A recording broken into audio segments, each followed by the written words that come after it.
What's up? It's your girl Teak, and today's word of the day is rejection. So I wanted to talk about rejection. And I read somewhere that statistics say that artists experience the most rejection in a lifetime. Well, more rejection in a lifetime than a lot of other professions. As an artist, I understand that that may be true. Now, I think what's important as artists and as anyone who experiences a lot of rejection in general is to really figure out what does that mean. Like, no doesn't have to mean no. It can mean not right now, not yet, or just no. And what does a no have to mean to you? Psychologically, it could mean something a lot deeper to others than it could mean to some. As an actor, I've heard no time and time and time again. And I don't think it gets easier at all. Every time I hear it, I don't think it gets any easier. But when one door closes, another door really does open. Or sometimes there are other doors being prepared to be open for you while this one door is closing.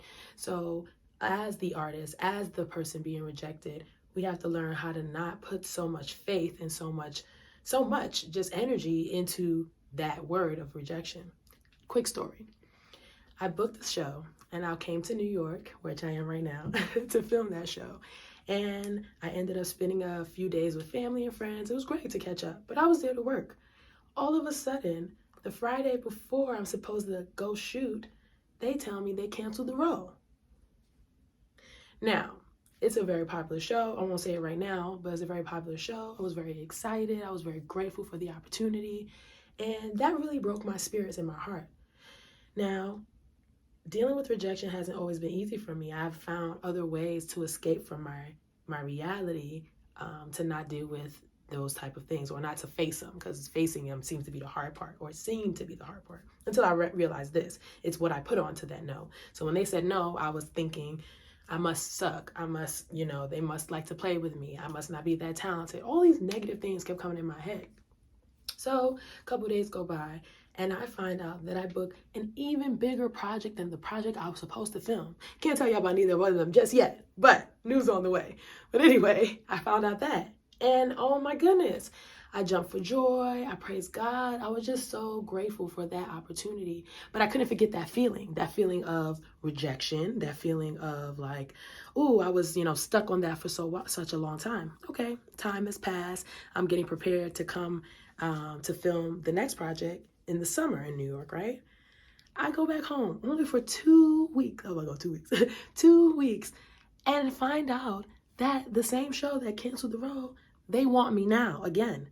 And it's for 2 days, a 2-day shoot. Originally, it was only supposed to be 1 day, and then it became 2. More doors have opened. A new opportunity. Not right now, not yet. Doesn't mean no. And whatever no means doesn't have to mean something negative. You can turn that negative into a positive. And I'm saying this not to be cliche or anything like that, just because I experience it on a regular and I understand. I just wanted to encourage you all not to let rejection be a negative thing. Rejection can help you grow. It can help you just look deeper within yourself. It can help you just remember like your why and why you do what you do, because I'm an actor because I love acting. I love the art of acting. I love to become new characters and just tap into this new space and character. That's what my original dream was, just to like escape my life in these kind of what I think is like a positive way or like a healthy way.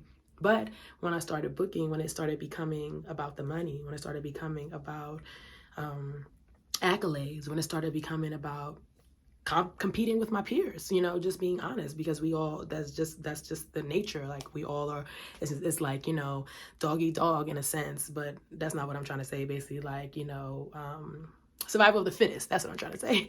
We all are in that mindset a lot of times, but we hear it time and time again, another cliche, but the only competition should be yourself.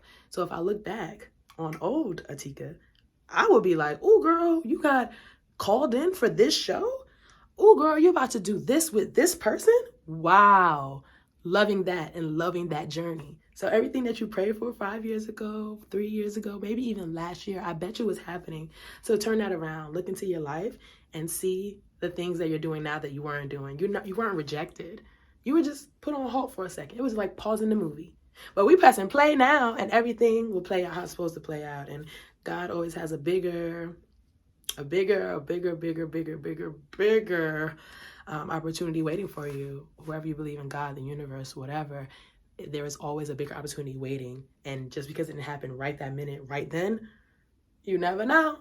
So the word of the day is rejection. Tell me how rejection has halted you, or tell me some of your thoughts around rejection and what that's done to you and your career and your life. Love y'all.